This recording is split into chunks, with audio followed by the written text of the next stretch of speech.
મિત્રો હાલમાં બાળ તસ્કરીના બનાવ ખૂબ જ વધી રહ્યા છે।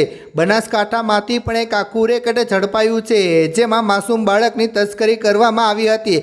પરંતુ મિત્રો, શું તમે જાણો છો કે આ લોકો બાળકોને ઉઠાવી તેમની સાથે શું કરે છે?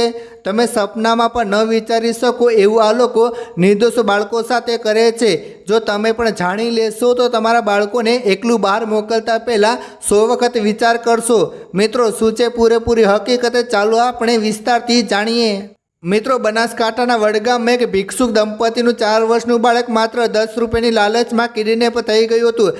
જિલ્લા પોલીસ વડા પ્રશાંત સુબે તુરંત જ ઓપરેશન દેવ શરૂ કર્યું। 80 કિલોમીટરના સીસીટીવી તપાસ્યા ત્યારે ખબર પડી કે આ કોઈ સામાન્ય ચોરી નહીં, પરંતુ એક આંતરરાજ્ય ગેંગનું કામ છે। આ બાળકનો 1.5 લાખ રૂપિયામાં સોદો થઈ ગયો હતો।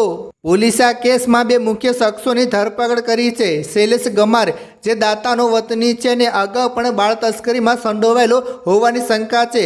બાબુ ભંગોરા, જે અમીરગઢનો વતની છે અને યુવતીઓના પૈસા લઈને લગ્ન કરાવવાનું તથા બાળકોના સોદા કરવાનું નેટવર્ક ચલાવે છે। આ માસૂમ બાળકનો આશરે 1 થી 1.5 લાખ રૂપિયામાં અન્ય રાજ્યના લોકો સાથે સોદો કરવામાં આવ્યો હતો।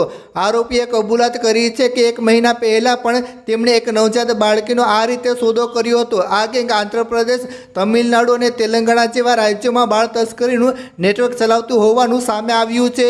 આ રેકેટ કેવી રીતે કામ કરે છે? આ રેકેટ 3 સ્તરે કામ કરે છે। સપોર્ટર્સ, મિત્રો, આ લોકો ગરીબ વસ્તી, રેલવે સ્ટેશન કે મેળામાં ફરે છે ને એવા બાળકો પર નજર રાખે છે જેમના માતા પિતા વ્યસ્ત હોય। મિડલમેન, વચેટિયા, જેઓ બાળકને એક જગ્યાએથી બીજી જગ્યાએ પહોંચાડે છે અને તેમનો દેખાવ બદલી નાખે છે, જેમ કે વાળ કાપવા કે કપડાં બદલવા। બાયર્સ, ખરીદનાર, આ લોકો ઓર્ડર આપે છે। ઘણીવાર બાળકોને ગુજરાતમાંથી આંધ્રપ્રદેશ, તમિલનાડુ જેવા દૂર રાજ્યોમાં મોકલી દેવામાં આવે છે, જેથી તેમને શોધવા અશક્ય બને છે। ખરીદેલા બાળકોનું શું થાય છે? ભયાનક વાસ્તવિકતા, મિત્રો, લાખો રૂપિયામાં ખરીદેલા બાળકનું નસીબ 3 રસ્તાઓ પર જાય છે। ગેરકાયદેસર દત્તક, મોટાભાગના કિસ્સાઓમાં નિસંતાન દંપતીને કાયદેસરની પ્રક્રિયા વગર લાખો રૂપિયામાં બાળક વેચી દેવામાં આવે છે।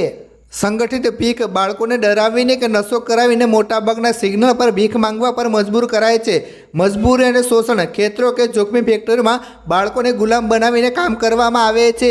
ઓર્ગન રેકેટની શંકા, જોકે આ કેસ ખૂબ જ ઓછા છે, પરંતુ તસ્કરીના નેટવર્કમાં બાળકોના અંગોનો વેપાર થવાની સંભાવના હંમેશા જોખમ બનીને ઊભી રહે છે। બનાસકાંઠા પોલીસે તો ઓપરેશન દેવથી બાળકને બચાવ્યો, પરંતુ દરેક બાળક નસીબદાર હોતું નથી। તમારી આસપાસ જો કોઈ શંકાસ્પદ વ્યક્તિ બાળક સાથે જોવા મળે અથવા કોઈ બાળક સતત રડતું હોય તો તુરંત જ 100 નંબર અથવા ચાઇલ્ડ હેલ્પલાઇન નંબર 1098 પર જાણ કરો।